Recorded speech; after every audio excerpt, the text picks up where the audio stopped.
Paham ya? Oke. Saya sengaja ngasih contoh-contoh yang rileks supaya kajiannya hari ini tidak terlalu serius. Karena banyak data yang mau saya buka hari ini. Bisa diteruskan? Oke, baik, kita teruskan dulu. Apa karakter religius? Menurut pendapat para ahli, setidak-tidaknya ada 7 karakter religius. 1, komitmen terhadap perintah dan larangan Tuhan. Itu indikator pertama. Saya sudah lihat ya, dari kecil kan. Bahkan kita ini dari kecil. Bayangkan coba, anak yang tidak tahu apa-apa. Dari kecil, saking religiusnya oleh orang tuanya. Disuruh ngaku beriman, disuruh ngaku agamanya apa, bahkan didandani sesuai dengan agama orang tuanya. Orang tua hampir tidak pernah bertanya, anak ini mau milih agama apa. Hampir tidak ada pilihan. Maka dari kecil, anak ini sudah tidak punya kebebasan. Dari kecil, dia sudah terkungkung di situ. Apapun yang dilakukan orang tuanya, karena berulang-ulang setiap hari, dianggap sebagai kebenaran. Dan itu membangun paradigma. Dan itu luar biasa.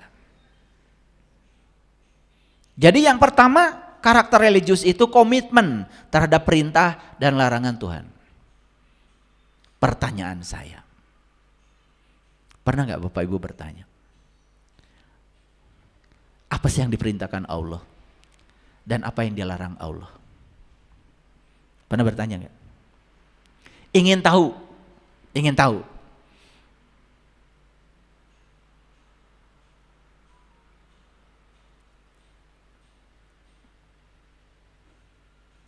Pernah ada keinginan bertanya seperti itu? Ada enggak perintah menyebut-nyebut nama Tuhan? Misalnya, cari di Quran. Ada enggak perintah mengingat Tuhan? Cari di Quran. Apakah menyebut namanya sama dengan mengingatnya? Pernah berpikir? Di Quran ada perintah mendirikan sholat. Apakah sama dengan perintah melaksanakan sholat? Apa bedanya? Pernah enggak bertanya? Enggak pernah. Hampir tidak ada pertanyaan di sini. Pokoknya apa yang dilakukan orang, ikut saja. Bertahun-tahun kita melakukannya, walaupun kita tidak merasakan apa-apa, kita tetap melakukannya. Dan lama-kelamaan itu dianggap seakan-akan perintah Tuhan.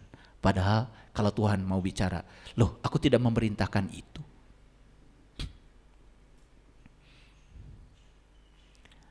Periksa lagi semuanya. Saya tidak mau menyebut satu silahkan periksa lagi semuanya. Pertanyakan semuanya.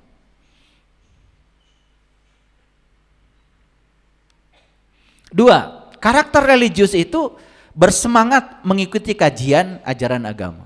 Nih, contoh religius. Semangat mengikuti kajian agama. Religius ini.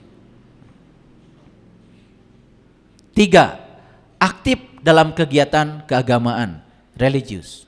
Saya tidak ragukan lagi. Peringatan Maulid, peringatan Isra Mi'raj, hari-hari besar agama, tahun baru Hijriah, tahun baru Islam, wah semua rame. Pawai obor dan lain sebagainya. Itu religius. Menghargai simbol-simbol keagamaan, religius. Sampai rumah pun simbol-simbol keagamaan tidak pernah lepas. Religius. Ini yang diteliti indikatornya. Akrab dengan kitab suci. Akrab?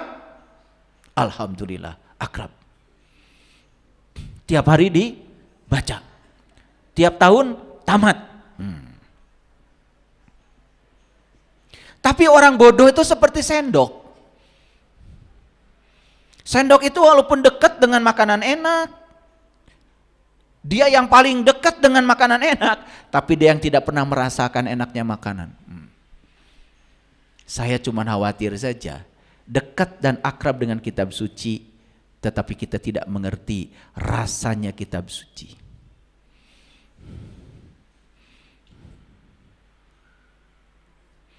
Enam, mempergunakan pendekatan agama dalam menentukan pilihan. Pilih jodoh aja pakai pendekatan agama. Ntar dulu dites, idgham bila gunanya udah tepat atau tidak. Kalau tidak, jangan jadi menantu saya. Wah itu. Jadi pendekatan agama dalam segala aktivitas. Untuk pilihan-pilihan hidup pun menggunakan pendekatan agama. Keren itu, luar biasa. Jangan bangga dulu. Ajaran agama dijadikan sebagai sumber pengembangan ide. Ini 6 karakter sikap religius yang diteliti oleh Pew Research Center. Saya kira semua yang 7 ini sudah sangat luar biasa bagi Bapak Ibu. Betul? Saya yakin di tiap tasnya itu sudah ada Quran. Ya toh? Iya. Mahasiswa saya juga setiap hari pada baca Quran. Iya. Bahkan baca Qurannya senangnya yang kecil. Di sudut-sudut ruangan itu pada baca Quran yang kecil. Saya tanya, kenapa kamu baca Quran yang kecil? Oh ini bagus Pak, bukan yang bagus tuh yang gede, biar mata nggak rusak. Gitu. Karena yang kecil itu katanya lebih bagus daripada yang gede. Nah saya juga nggak ngerti bagusnya apa. Tapi saya mohon maaf ya, bukan saya ini. Saya suka memperhatikan, nih rajin nih baca Qurannya nih. Jadi kalau ujian, saya pura-pura tidak tahu aja. Saya ke WC, padahal saya di belakang pintu nonton. Nyontek juga. Maaf ya, ini data yang saya amati. Makanya kalau yang kayak gitu tuh, yang menggunakan simbol-simbol agama dalam ulangan, dalam ujian, bahkan di ujiannya di atas Bismillahirrahmanirrahim itu huruf Arab, tapi nyontek jalan, itu. Saya di situ mulai bingung itu, saya nggak ngerti, gitu. Kok simbol-simbol agamanya sudah masuk, tapi kesadarannya nggak ada. Nah ini ada pertanyaan kalau bagi saya itu, ada pertanyaan, kenapa kok bisa begitu? Oke, stop dulu sampai situ. Kita masuk data berikutnya. Sekarang saya masuk data yang dikemukakan oleh The Well-Being Research Center. Jadi Well-Being Research Center ini bertempat tinggal di Oxford University. Jadi Oxford University, Universitas Oxford itu punya departemen penelitian khusus untuk pusat penelitian kesejahteraan. Nah jadi yang diteliti itu apa? Yang diteliti itu meneliti tentang negara-negara paling bahagia di dunia. Nah ini penelitian dilakukan tahun 2024, jadi masih baru. Oke. Apa yang diteliti? Yang diteliti itu ada dukungan sosial, harapan hidup sehat, kebebasan, kemurahan hati atau kedermawanan, dan kebebasan dari korupsi. Karena 5 ini sangat mendukung untuk menyatakan negara ini bahagia atau tidak. Yang diteliti lebih dari 143 negara. Indonesia alhamdulillah di urutan ke-80. Bagus. Gimana sih, tepuk tangan dong. Dari 143, 80 bagus. Semangat. Harus semangat ya. Tapi tadinya saya membayangkan, kan negara kita negara yang paling religius, paling taat beribadah, tadinya saya membayangkan negara kita masuk 10 negara paling tidak paling bahagia di dunia. Itu yang melatar belakangi kenapa judul kita hari ini religius tapi tidak bahagia. Ini kira-kira baru masuk judul ya, ini baru masuk judul, belum masuk isinya. Belum, tenang aja. Nah, nanti kita teliti di mana ini masalahnya. Nah, oleh karena itu izinkan saya menyampaikan 10 negara paling bahagia di dunia tahun 2024. Jadi yang diteliti itu tadi dukungan sosial. Jadi dukungan sosial itu maksudnya apa? Ya, tempat-tempat yang membuat mereka bahagia itu disediakan. Ada. Harapan hidup sehatnya lebih besar. Rumah sakit gratis, kira-kira begitu. Ya. Orang tidak takut sakit, tidak khawatir. Ya, sumber-sumber segala penyakit sudah ditiadakan. Karena ternyata menurut riset yang terbaru, sumber penyakit fisik itu pertama adalah jiwa yang kotor. Yang kedua adalah pikiran yang semraut. Yang ketiga adalah hubungan sosial yang tidak bagus. Itu saja sudah 90% menentukan seseorang sakit secara fisik. Oleh karena itu orang-orang yang sakit itu harus diperiksa jiwanya seperti apa, mentalnya seperti apa, hubungan sosialnya seperti apa. Itu sumber penyakit. Dan rumah sakit tidak pernah ngurusi itu. Kalau kalian datang ke rumah sakit tidak pernah dicek ini jiwanya kotor apa bersih. Belum ada alat untuk mendeteksi jiwa. Tetapi sakit itu sudah indikasi bahwa jiwanya kurang bagus. Nah, nanti itu saya jelaskan dalam sesi khusus ya. Karena hari ini topiknya adalah religius tapi tidak bahagia. Semoga dalam 2 jam ini saya bisa sampai ke titiknya. Di mana letaknya? Kok religius tapi tidak bahagia? Oleh karena itu saya akan kemukakan data dulu. Supaya tidak ada yang berdasarkan persepsi. Kebebasan. Itu indikator kebahagiaan. Kemurahan hati, kedermawanan, itu indikator kebahagiaan. Dan kebebasan dari korupsi. Nanti juga saya akan tampilkan negara yang paling bersih dari korupsi. Nah, semoga aja. Semoga. Jadi dari 143 negara yang disurvei, Indonesia urutan ke-80 dari negara paling bahagia. Lumayan bukan? Lumayan. Tetapi kalau dikaitkan dengan Quran surat Al-Mu'minun, surat Al-Mu'minun ayat yang pertama, qad aflahal mu'minun. Menurut Quran, ciri orang yang beriman itu bahagia. Menurut Quran, bukan menurut saya ya. Ulangi. Qad aflahal mu'minun. Berbahagialah orang yang beriman. Itu Quran. Surat Al-Mu'minun ayat pertama. Menurut Quran, orang yang beriman itu bahagia. Memang di Quran tidak ada pernyataan religiusitas berbanding lurus dengan kebahagiaan. Tapi orang yang beriman dijamin oleh Allah bahagia.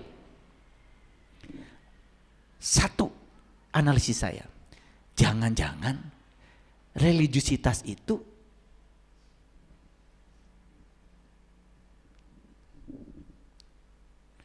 imannya yang bermasalah.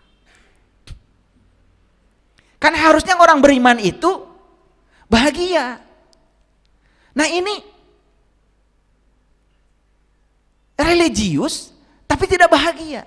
Jangan-jangan imannya ini yang bermasalah dalam religius tadi. Cuman gebiar-gebiar aja luarnya, tapi dalamnya nggak ada, keropos. Jangan-jangan itu dugaan saya karena saya peneliti juga. Cuman kalau saya lebih banyak meneliti di bidang fisika material elektronik. Jadi saya tidak meneliti bidang sosial. Makanya saya pinjam data-data dari teman-teman yang meneliti. Jadi datanya hari ini banyak. Oke, lanjut ya. Lanjut dulu. Finlandia urutan pertama. Negara paling bahagia. Denmark urutan kedua. Islandia urutan ketiga. Swedia urutan keempat. Israel urutan kelima. Belanda nomor 6. Norwegia nomor 7. Nah, Norwegia dengan Islandia ini sebetulnya masih satu rumpun sebetulnya. Saya pernah ke sana. Saya pernah ke Islandia, ke Norwegia, pernah ke sana. Jadi saya memperhatikan beberapa hari di Islandia itu, apa ya? Saya ingin tahu orang bahagia itu seperti apa. Di sana itu suara-suara aja, suara-suara gitu, keributan, suara speaker apa-apa di sana tuh hampir tidak ada. Pokoknya hening aja kalau ke Islandia. Ada yang pernah ke Islandia? Oh, saya doakan ya. Pokoknya saya pasti ke sana bilang begitu. Ya, jangan uang dari mana? Jangan. Itu sudah calon orang miskin itu ya. Nggak boleh lagi lah, ya. Jadi saya doakan kalian semua bisa berkunjung ke negara-negara paling bahagia. Ya. Bilang saya pasti ke sana gitu. Ya, jangan lihat saldomu. Lihat saldo Allah. Saldo Allah itu tanpa batas. Makanya banyak yang datang sama saya. Ya, kok saya katanya membangun nggak berhenti-berhenti. Apalagi untuk fasilitas umum, untuk orang banyak. Nggak berhenti saya membangun dari dulu. Ditanya, Bapak tuh gimana ya saldonya? Oh, jangan lihat saldo saya. Saya tidak pernah lihat, saya aja nggak pernah lihat saldo saya. Saya lihat saldo Allah tanpa batas. Nanti saya kasih ilmunya ya, saya kasih ilmunya. Makanya baca dulu Hidup Menakjubkan, buku saya, Hidup Menakjubkan. Baca dulu. Nanti ada caranya, ada workshopnya. Kalau sudah baca buku itu nanti ada workshopnya. Iklan dulu ada yang lewat. Biasa di TV aja suka ada yang lewat kan? Nomor 8 Luxembourg. Nomor 9 Swiss. Nomor 10 Australia. Ini 10 negara yang paling bahagia tahun 2024. Yang saya kagum, dari tahun 2020 sampai 2024, Finlandia ini selalu nomor 1. Nah, kita coba belajar dari Finlandia. Apa sih yang bisa kita potret dari sana? Warganya puas dengan kehidupan dan menjaga kualitas hidup yang positif. Itu salah satu karakter warga Finlandia, puas dengan kehidupan. Jangan-jangan ini yang disebut Quran dengan syukur. Jangan-jangan itu. Cuma mereka kan tidak mungkin menyebut kata syukur ya. Gak ngerti bahasa Arab mereka. Jangan-jangan kalau menurut terminologi kita itu yang namanya syukur itu, ya, syukur. Makanya syukur itu, perhatikan saya, jangan hanya terhadap yang sudah dan sedang. Coba belajar bersyukur terhadap yang belum. Makanya harus belajar hukum akibat sebab. Jangan selalu belajar hukum sebab akibat. Harus lebih inovatif lagi berpikirnya. Belajar hukum akibat sebab. Selama ini kita menyatakan bahagia itu adalah akibat. Sekarang bahagia jadikan sebagai akibat. Ada akibat sebab, ada sebab akibat. Kalau sebab akibat gini, kalau saya menciptakan sebab ini, maka akibatnya saya akan bahagia. Nah, sekarang bahagianya jadi sebab. Bukan sebagai akibat. Daripada saya akan bahagia kalau teman datang, berarti sebabnya teman datang, bahagianya akibat. Kan itu selama ini yang terjadi. Coba sekarang bahagianya jadi sebab. Bahagia aja dulu.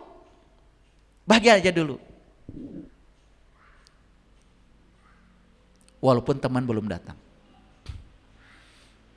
Apa yang terjadi? Teman pasti datang. Dan datangnya teman itu pasti membawa kebahagiaan. Orang yang bahagia akan menarik kebahagiaan. Like attracts like. Itu hukum tarik menarik. Tapi kalau saya akan bahagia kalau teman datang, berarti saat menyatakan itu kita belum bahagia. Ulangi. Saya akan bahagia kalau teman datang. Saat mengatakan itu sudah bahagia belum? Belum. Berarti saat kita menyatakan itu kita dalam keadaan tidak bahagia. Saya percaya ketidakbahagiaan akan menarik ketidakbahagiaan. Makanya kalaupun teman datang pasti pinjam uang. Pasti curhat yang buruk-buruk, pasti ya. Pasti. Nah itu, jadi kalau teman datang tiba-tiba curhat yang buruk-buruk, itu karena salah. Coba sekarang kita ciptakan akibat sebab. Jadi bahagia itu menjadi sebab. Kalau bahagia menjadi sebab, akibat yang akan datang itu semua yang membahagiakan. Kelihatan ini dianggap sepele bagi orang yang tidak tahu, tapi bagi saya sudah saya praktekkan dalam hidup saya, ini luar biasa. Ini yang membuat hidup berkelimpahan. Makanya belajar untuk bersyukur terhadap yang akan. Gimana caranya? Ini. Belum pergi ke Islandia kan? Nah. Tetapi sudah bersyukur. Seakan-akan sudah ada di Islandia. Sudah jalan-jalan di Islandia, foto-foto di Islandia. Walaupun baru lihat peta Islandia dari YouTube. Tapi seakan-akan sudah di sana.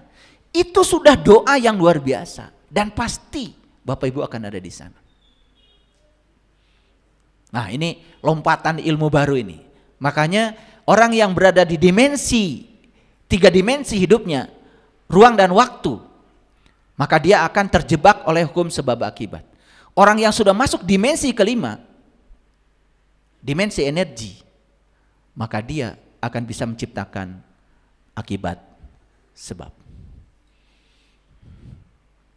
Nah, itu salah satu ciri orang Finlandia. Warganya puas dengan kehidupan dan menjaga kualitas hidup yang positif. Puas dengan kehidupan berarti sudah menerima. Apapun yang terjadi sudah menerima. Menerima kehidupan apa adanya dan puas. Berarti pikirannya sudah beres. Karena pikiranlah sumber penderitaan. Kalau pikiran membawa kita ke masa depan, akan cemas dan khawatir. Pikiran membawa kita ke masa lalu, kita akan selalu sedih. Makanya kenapa di Quran ada perintah, la takhaf wa la tahzan. Jangan takut, jangan sedih.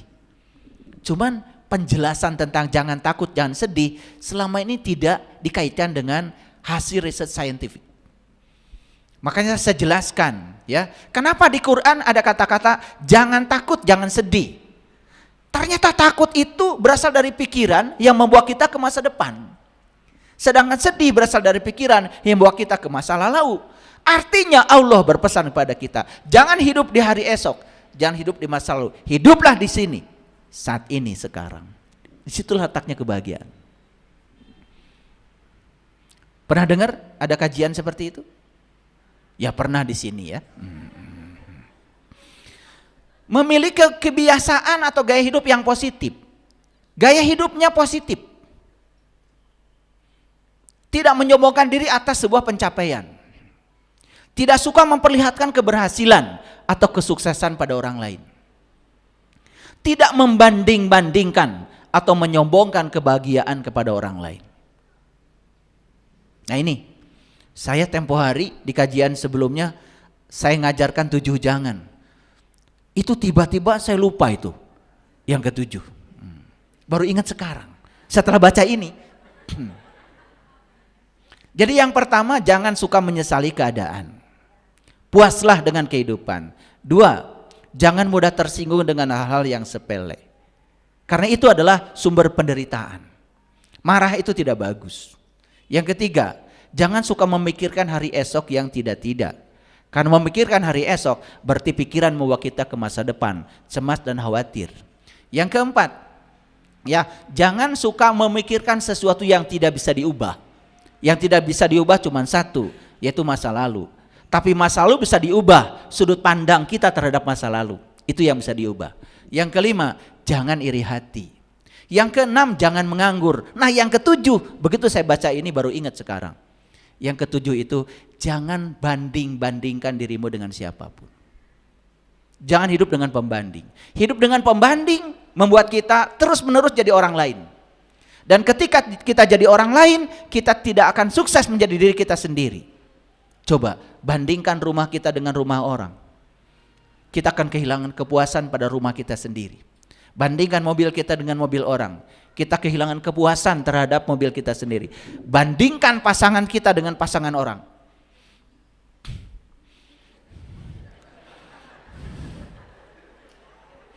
Bahaya sekali. Padahal pasangan kita itu yang terbaik pilihan semesta. Betul nggak? Iya. Cuman karena mikirkan yang tidak ada, lalu melupakan yang ada. Itu sangat berbahaya. Itu sumber penderitaan. Ya, semua orang yang ingin bercerai itu karena hidup dengan pembanding. Hati-hati itu. Ya, tidak akan pernah menjadi diri sendiri. Ya, makanya belajar menerima dan menghargai perbedaan. Di mana belajar pertama di rumah dengan pasangan. Itu dulu. Kalau dengan pasangan sudah sukses, baru belajar menerima dan menghargai perbedaan dengan tetangga. Nanti kita pun bisa akan toleran pada semua orang. Belajar menerima dan menghargai perbedaan dengan semua orang. Jadi ternyata sumber kebahagiaan orang Finlandia itu tidak membanding-bandingkan. Tidak menyombongkan kebahagiaan pada orang lain. Makanya ada kata-kata bijak. Jangan cerita uang banyak sama orang yang tidak punya uang. Jangan cerita kesehatan pada orang yang sakit. Itu kan diajarkan kita untuk belajar timbang rasa. Ya, lanjut dulu, ini agak banyak nih hari ini. Orang Finlandia itu sangat menjaga dan menghargai alam. Ternyata alam itu menjadi sumber utama kebahagiaan. Makanya kalau di komunitas kami di BSI ini, pergi ke alam itu rutin. Saya ajak selalu pergi ke alam. Meditasi di alam. Karena apa? Kita dengan alam itu sejenis loh. Sejenis kita dengan alam itu. Ya? Semua unsur-unsur yang ada di alam itu, semua unsur-unsur yang ada dalam diri kita. Makanya mendekatkan diri pada alam, itu menyadari bahwa kita dengan alam itu sejenis. Sehingga timbul yang namanya welas asih. Hal ini terbukti dengan Finlandia yang menjadi negara paling hijau dan ramah lingkungan. Ikut melakukan dekarbonisasi pemanas rumah tangga. Jadi, untuk menjadi negara bahagia itu ternyata tidak cukup. Apalagi hanya menjalankan aktivitas rutin sehari-hari. Apalagi yang dijalankan tidak mengerti. Sampai ikut dekarbonisasi. Nah ini bahasanya agak saintifik, harus saya jelaskan. Gini, saya kasih tahu. Kenapa terjadi La Nina, El Nino? Ya. Sebetulnya ya perubahan iklim di dunia ini sekarang akibat dari pemanasan global. Apa yang disebut dengan pemanasan global? Ini pelajaran SD ya supaya ngerti. Sinar matahari itu datang ke bumi, oleh bumi dipantulkan ke atas. Nah saat dipantulkan di permukaan bumi ini sudah banyak penghalang. Apa penghalangnya? Penghalangnya itu adalah hasil polusi dari berbagai macam aktivitas manusia. Sehingga di sini ada penghalang. Nah penghalang ini menyebabkan sinar matahari yang datang dari matahari dipantulkan oleh bumi ke atas, oleh penghalang dipantulkan lagi ke bumi. Dipantulkan lagi sehingga sinar matahari terperangkap di lapisan ini. Jadi dia terpantul-pantul saja. Dulu sebelum ada polusi, sinar matahari datang ke bumi dipantulkan lagi ke sana. Lepas ke atas sehingga suhu bumi dulu bisa dikontrol. Akibatnya suhu di permukaan bumi meningkat sehingga es di kutub mencair. Di Papua, orang Papua sekarang sudah tidak bisa melihat lagi salju di Puncak Jaya. Akibat suhunya naik sehingga salju akan mencair. Akibat yang paling luar biasa apa? Yang luar biasa adalah permukaan laut terus naik. Daratan semakin mengecil. Sehingga mungkin suatu saat ya bumi ini semuanya akan menjadi laut. Nah, makanya harus latihan berenang dari sekarang. Ini supaya mengerti. Nah, kenapa efek rumah kaca ini terjadi? Nah, akibat aktivitas kita juga. Makanya Jakarta itu termasuk ibu kota yang paling tidak layak hidup dari sisi polusi. Dari mana? Itu dari karbon. Karena banyak manusia terlalu banyak menggunakan karbon. Makanya dekarbonisasi artinya mengurangi penggunaan karbon supaya tidak terjadi efek rumah kaca. Bayangkan, orang yang sudah bahagia itu pedulinya sampai ke situ. Nah, orang yang ini udah berkesadaran ini. Nah, nanti ada pertanyaan lagi dari saya. Mereka itu tidak religius, tapi kenapa berkesadaran ya? Nah ini. Nah yang religius malah gak berkesadaran. Nah itu timbul lagi pertanyaan. Hari ini pokoknya banyak pertanyaan ya, biar mikir. Anggap ini kuliah S4 ya. S4. S4 itu ya senang senyum, susah senyum. Itu S4. Nah kalau sudah di tingkatan itu kesadaran kita, itu sudah pendidikan yang paling tinggi ya. Senang senyum, susah senyum, apapun senyum. Ibaratnya banyak uang juga senyum aja manis.